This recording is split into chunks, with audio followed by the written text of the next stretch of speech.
Tuesday, October the 4th. Tim, why do you film these immediately after working out?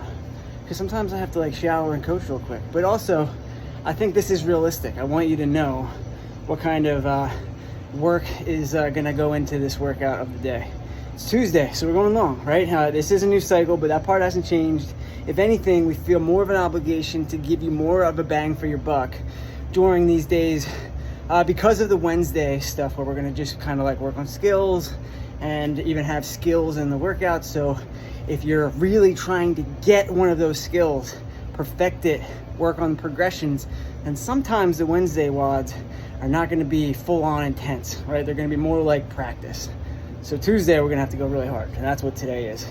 And boy, do we like 20, number 20, right? Because what do we have today? We have the opening salvo, which is 2,000 meters on the rower, right? So it's a buy-in. It's a buy-in, and basically it's a 30-minute clock, 2,000 meter buy-in, and then an AMRAP after that. So it stands to reason that the amount of score, right, the amount of rounds that you can get in this AMRAP, the score you're gonna put on the board, is fully connected, directly connected to how quickly you can get off the rower. How much time are you giving yourself to allow for AMRAP rounds?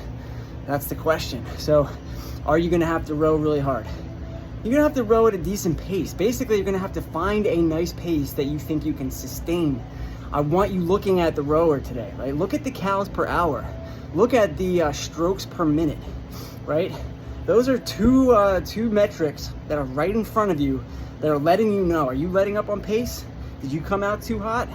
For me, I'm looking at cals per hour because I know that I'm rowing competitively if I have it at 900. If I wanted to look at strokes per minute, for me, that's gonna be somewhere between 28 and 30. And can I sustain that for 2,000 meters? If the answer is no, then I shouldn't be rowing at that pace, right? I gotta dial it back to whatever the most competitive or quickest pace I can do, or I'm able to achieve, but also hold and maintain that number for all 2,000 meters. That's it, that's the name of the game. And on a rower, a bike, or the ski erg, it can't be any easier because you have the information in front of you, and I believe that it can entice you to pick up the pace a little bit. All right, what happens after that? We have 20s again, right? We have an AMRAP in the remaining time of weighted object work, mostly with the wall ball. We'll do traditional wall balls right off the bat, 20 of them. And then we're gonna do 20 weighted sit-ups with that same wall ball. And then we're gonna do ball slams, full extension at the top, ladies and gentlemen. Bend the knees at the bottom, right? Let's not forget how to do things with good technique and without using our back. And then finally, we'll end that with some Russian twists. Again, holding one of those two weighted objects that you have, whichever one you want. Probably whichever one's the heaviest. All right, 20s are cool because I think that 10 is one of the most doable numbers for all four of those movements.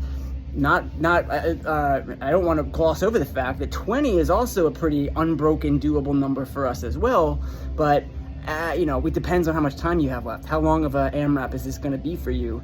Am I going to have to try to hold on for all 20 reps to try to get a better score? Or does it make sense to pace because I don't want to run out of steam? Those are really the thoughts. I really think you should have chosen load on either the wall ball or the slam ball, where every time you touch it, it's going to be at least 10 reps of something, right? I think if it's too heavy, if it's heavier than that, then we are doing ourselves a disservice, probably not reaching or meeting the stimulus of today's workout. What else can I tell you? But yeah, I mean, this is anything with a wall ball, anything with a slam ball is considered a, low load for us. Even though we're going to do some squatting and putting it overhead with the wall balls, we always program those on high endurance days. Why? Because they are things where you can always rip off a big set, right? It keeps the heart rate up. You got a pretty high and sustained heart rate from the row. Can you keep it up? Not so much threshold, but more of a sustained, slightly less than threshold that takes us through the finish line, right?